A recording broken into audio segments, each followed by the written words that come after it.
And good morning, everyone. 52 minutes after 9. Hope you guys had a good holiday weekend. I'm wave meteorologist Brian Good. Welcome to Storm Talk. On this Tuesday, we're back to Storm Talk again, getting a little more active and active enough that we could even be talking about an alert day coming out before this week is over with. So, yeah, starting to, as we say, flip the script, right?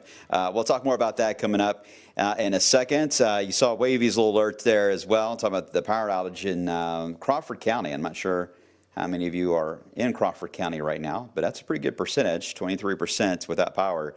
Sometimes it can be a planned outage or it can be a temporary issue with the transformer. But anyway, it's nice to have Wavy monitoring all of that for us to pass that along. So you'll see those alerts at times at the bottom. Oh boy, I'm about to sneeze again. I'm trying not to sneeze. Hold it back, hold it back, hold it back. Think of apples. Think of blueberries. I don't know. I heard that works. Oh, it did work. It worked. Great. I'm fine now. I hope you had a safe weekend. We had beautiful weather. Now we're getting ready for, again, a little bit more of an active setup. And we need the rain, right? We need the rain because we are entering this drought status. We don't want to get too far into this whole mess at a time of the year where we're seeing the leaves starting to change already. And we want to have a beautiful fall. And we want to be able to enjoy our fire pits and so forth. So, and Halloween, all that kind of good stuff, right? So we'll get into that here in a second. Let's start off with the countdown to fall. It's always the case. I love to start off with that. 20 days, 20 days. I love when it's been a little bit of a gap since I've talked to you all because it just accelerates so fast, doesn't it? But as we know, fall basically is already here, sort of.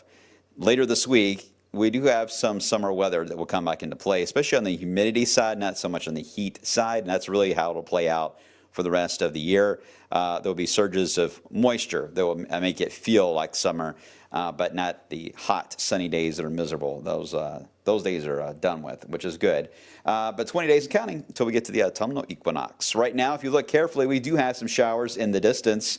You see just the tops of them. These are the ones that are over Oldham County, heading due east. So if you're in Oldham, I'll show you the radar in a second, but these are the very tops of them. Pretty much the only show in town nearby. Most of us are enjoying a decent sunny start here today. 67 here in Louisville, 70s down to the south. Mix of 60s and 70s all across the river. All right, here is the look, the visible satellite. We'll start with that. A look from space, showing kind of the bubbling up of the cumulus where moisture levels are prevalent. And we'll show you why that's the case here coming up. But you can see it's right over mainland Kentucky. And the downpour is right there over Oldham County. So let me magically get rid of the clouds and let's zoom right on into it. And there they are, moving right into Henry County now. So out of Oldham, now moving into Newcastle, Eminence. You had some showers there. No lightning that I could see being detected, but some pockets of rain in your area. Anyone there in Henry County right now? And I'm checking social media side, so if you guys are watching on streaming only, autocorrect changed my name. It did? What did it change my name to? Oh, you were typing to me. Okay, sorry about that. Sorry, Janice. See, I apologize, because by the time I get to your comments, you guys have already had like 3 conversations. I'm always late to the game, so I'm sorry. So if it sounds like, what is wrong with Brian? Is he okay? I promise I'm okay. Just a little slow. Let's see. I had a fire pit last night, Adam. Okay. I have a class tonight. Hopefully it won't rain on me, ZK. Well, you're about to say on future casts, I do think the chance for rain is going to be picking up. All right, Amy is over there into Henry. Hi, Amy. Nice little rain shower there in Henry County. Thank you, Amy, for that validation there from the radar. Again, nothing overly heavy, just a nice little a garden freshening up type of shower, right? Or some of your annuals, if they're still holding on. It helps you in saving a little bit of watering today. And this is not the last. This is the very beginning of what will be a little bit more of an active radar today across especially Kentucky. So far, that's been the main shows there in Henry County. Very spotty downpours on the edge. The reason why we're seeing a bit more activity today, though, is moisture levels in general have begun to sneak back upward again into Kentucky. Yesterday, it was mainly on the Kentucky-Tennessee border. We did get a couple of downpours that hugged the Lake Cumberland area yesterday. Now they've inched their way up to the Ohio River and I-64. and that's about where it'll stay. It may go a little further north into maybe a row or two of counties in southern Indiana, but overall, this is going to be shifting more east than it is north from here on out. But not all is lost, Indiana. If you look carefully in the very left-hand side of this graphic, there's actually a little surge of moisture back into Missouri and even more of one into Iowa. That is a front. That will increase a wave of moisture coming in for all areas, and that will be late tomorrow night into Thursday. Okay, so we'll all get a chance to get rain out of that system as it moves in, but in the short term, this is mainly an I-64 and south type of an event today, and really for tomorrow as well. Again, because it heads more east than it does north. So let's walk you through this. Get right to it with Futurecast. Again, Cape, the fuel for these downpours and thunderstorms, lit up in red. It's not an overly bright gold color, so this is not a ton of fuel. We're still battling an overall dry atmosphere and a dry ground type of setup, so this is not a severe weather outbreak kind of configuration here, but there's enough to get some lightning for sure and pockets of heavier rainfall. Even a bit of hail could fall in a couple of these today. So this is one of our in-house models. They're all a little different, as always the case, but just to give you a snapshot, let's advance this and watch how fast. You ready?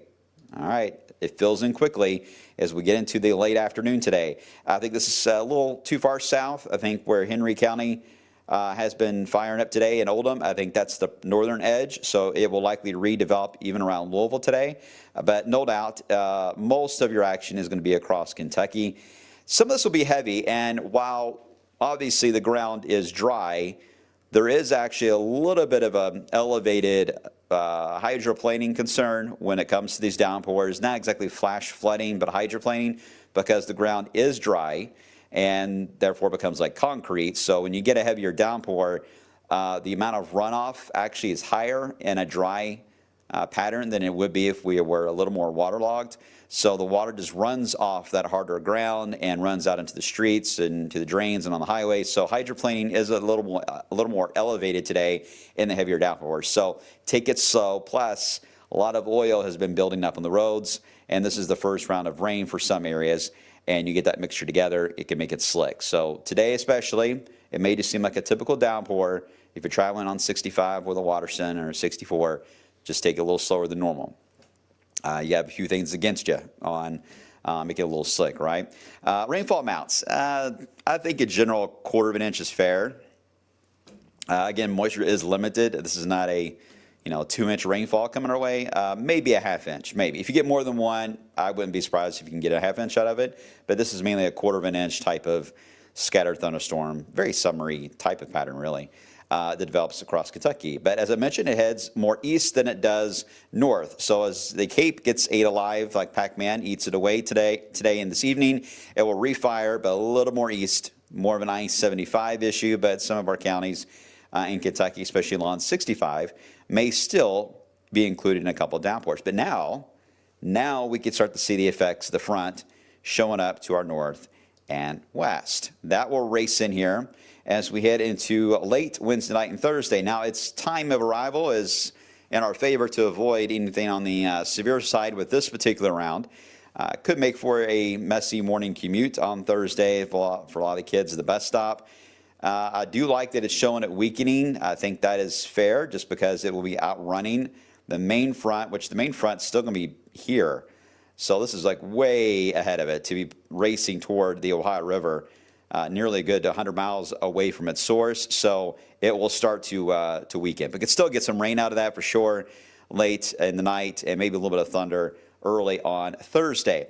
Thursday itself, this is where the model starts to run down on its time.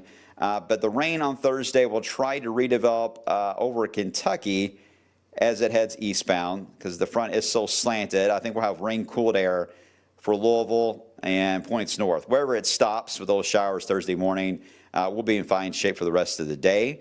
But our southern areas that miss the morning round, you will then get the afternoon round of downpours that will then race into East Kentucky.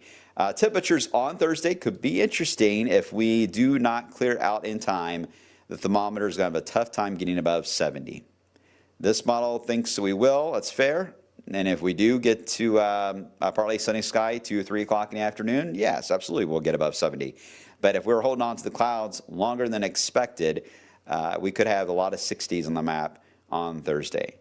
So sort of bonus weather for fall to have a day like that, right? And then after it passes by, we get into what will be playing out for Friday. I'll get to in a second. Any questions? Carrie, tell us about this cold wave coming in. Well, that's hot wave or a cool wave. Yes, we do have one coming. It's on the way. Let's see. I am doing well. Thank you all for all your messages. Yeah, last Friday was not fun. So I'm on the mend. I'm on the mend. I'm able to walk, and that's a blessing itself. So I'm able to walk around. All right. Okay. So everyone seems good. Jeremy, do you see the drought lasting in through October? If this pattern, the way it's shaping up, as I'm about to show you, maybe not. We may luck out here. We'll see. Okay, so this gets us all the way into Thursday night. Type 1 if you're good. Type 1 if you're good. If you understand all of that. With the downpours today, moving east tomorrow, and the wave of rain late Wednesday night into early Thursday. It's a 1, 2, 3 on the storyline. If you guys are good, then I'll get into a sneaky part 4 that we're going to be watching as we head into Friday. In order to do that, I'm going to have to switch views on the future cast here. Everyone looks good? Would you put 2 minus 1? All right, Cameron, you've been around me too much. You are getting my humor now. Okay, so what about Friday? Well, this low pressure that is spinning across Canada, it's basically stuck. So what we've done here, the blue still indicates temperatures generally below 80, and I've added back on the Cape, which is going to be the red and gold color here. This low pressure, it's behind the banner, so it's hard for me to draw on it, but it's stuck. So what it does is it throws one front at us, which is the front for tomorrow night and Thursday that sweeps through here. That's the front right here. Throws one at us. But because the low pressure is not just moving along to eastern Canada and heading to Nova Scotia and minding its own business, it just stays and spins. So what does it do? It grabs a hold of another wave and throws in yet another front that comes charging at us as we head into Friday. But the difference on this one is that look where we're at. You can tell by the blue and the where the Cape is, the fuel, we're right on the edge of where warmer, more humid air is going to try to pump back in Kentucky just as that wave is riding along it. And it's where the two meet up that we got to watch for a chance for some stronger thunderstorms. And the Euro pops them as we get into later Friday, late Friday, the way it's looking out, probably Friday night. And it's not the only model. Just about every, there's one or two that may be holding back, but just about every one of the what we call global models that look far out have this scenario. So this has been developing. There were hints of it yesterday, but it's really starting to lock in today. And this has got a lot of speed shear with it, which means there's not a huge tornado threat as it is damaging winds that can develop. But it's the most we've seen the atmosphere really move in a while. And we haven't talked about severe potential, right? Or even Lord days for that matter, in a while. So this is going to be a little interesting to see how it plays out. It's still early in the game. I think what will change this is the amount of fuel either does not make it all the way to Kentucky. In other words, this little spin here, the low, so here's the low up here. If this spin gets here faster than expected, then the strong thunderstorm potential is going to be a little more like this, southern Kentucky into Tennessee, that will develop. So the timing, it's got to be, not that we want it to be lining up perfectly, but that's what it would take. It's got to line up just right with that wave and the amount of warmth, timing out to match in the warmest part there of Friday late afternoon. And there's good agreement right now that that is at least on the table, but I think it will absolutely be the catalyst of whether or not this becomes a bigger issue or not, at least briefly, for your Friday afternoon and evening. After it moves by, it will usher in the cooler air, temperatures in the 70s for the rest of the weekend with some sunshine. And we'll hold on to that before we begin to warm up. Now, Jeremy, you asked, will this drought scenario carry into or dry pattern into October? Well, Here's where things get a little odd. As we get into the latter parts here of next week, the following week, about mid-September, the Euro's a little slow with this, but they all seem to have a low pressure that develops. I'm not sure if it's a subtropical low that develops in the Gulf or not, but there's some type of low that certainly develops somewhere in the southern part of the United States, and it's cut off. The jet stream is way up here, way up here. So this little guy here has really nowhere to go, doesn't have a lot of friends. So because of that, this could be a very slow-moving, low pressure that will drift over us for about a 2 to 3 day window, mid-October, mid-September-ish. Hard to pick out the dates yet. Some are as early as the 8th through the 10th, and some, as you can see here, as late as the 12th. We'll work on that. But they all feature that pattern where the jet leaves us and there's some type of low that sneaks in. And that is interesting because if it stays away from the tropical characteristic side of things, this may very well be the system that will guarantee us to avoid drought. And it would be a good soaking rainfall, great if you have grass seed you're wanting to get planted. Well, this is nice. This is nice. Now, it will be a little more humid, so it won't be overly cool, but you will have rain-cooled air. You may get stuck in the 70s, but it'll be humid 70s, so not overly refreshing, but still we're getting rain, so that's a plus. Let's hope this holds. Again, this is a relatively new development today, so we need to see a trend. If it keeps showing up next few days, the confidence will grow on that idea for later in September. But I like the trend on that, and that may help us, again, on not only the fall color, but getting us out of the dangers of fire danger. So I like that. Fingers crossed, right? As far as the severe risk goes with Friday, let me show you. We haven't done this in a while. This is both the SIPS analogs and CSU. I know it's hard to read. Here is Thursday in the top row. My pen will draw. Well, hold on. There it goes. That's the top row. That's the Thursday front. I'm not too worried about that. All right, it's not a big ordeal. Here's the Friday wave, the second spoke. And you can see that SIPS has it over us, but I think it's CSU that's interesting, where it tries to show the warmer air flowing right into Kentucky, right along that spoke. And again, this is mainly a speed shear setup, racing west to east. And you can see it does like it a little more into Arkansas. So again, timing is crucial on it, on whether or not that will build a little more north in Kentucky. But if we see that signal grow, then yes, that would be an indicator for an alert day on Friday. Oh boy. We'll see. What we're going to do, at least for temperatures, today in the 80s, tomorrow in the 80s. Rain-cooled air comes into play there as we get into Thursday. And then Friday, I bumped this to 87 to allow for that more humid air in play to become unstable.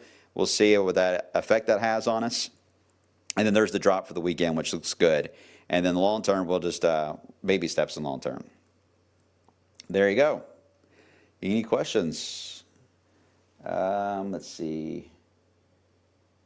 Next Saturday, you have a Fall Fest. This Saturday, or the one hour? You're talking about the one for mid September there, Callie. Yeah, we'll see. Well, give us some time to work out on the timing of that low. It's still pretty far out, right? Pretty far out. Would it be an alert day? Alert day issue would be this Friday, not next week or long term.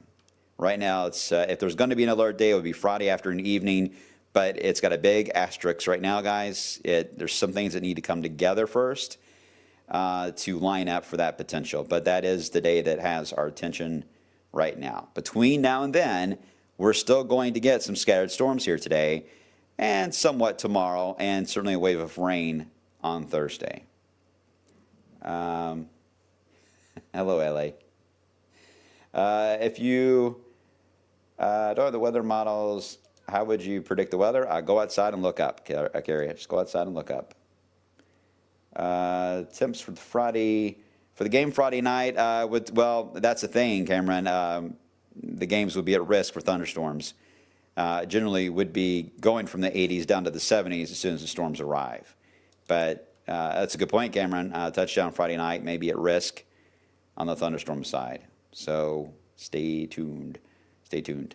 There's still a chance that this will time out and push it more into Tennessee than it will be into Kentucky. If that wave is a little stronger, then this is a Tennessee event, not a Kentucky one. So And I think it's fair to say that. I'm just trying to give you all a heads up that there is some potential for that to line up more north, because sometimes these models, certain ones especially, a little too aggressive on that push south.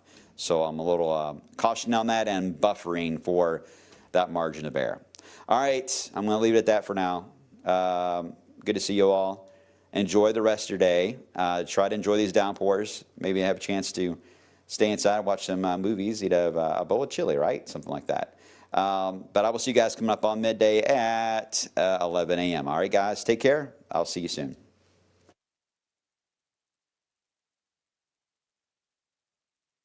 Wait, what is that? Oh, that was the fall outlook. I forgot to take that out. Okay, just kidding. Now I'm going.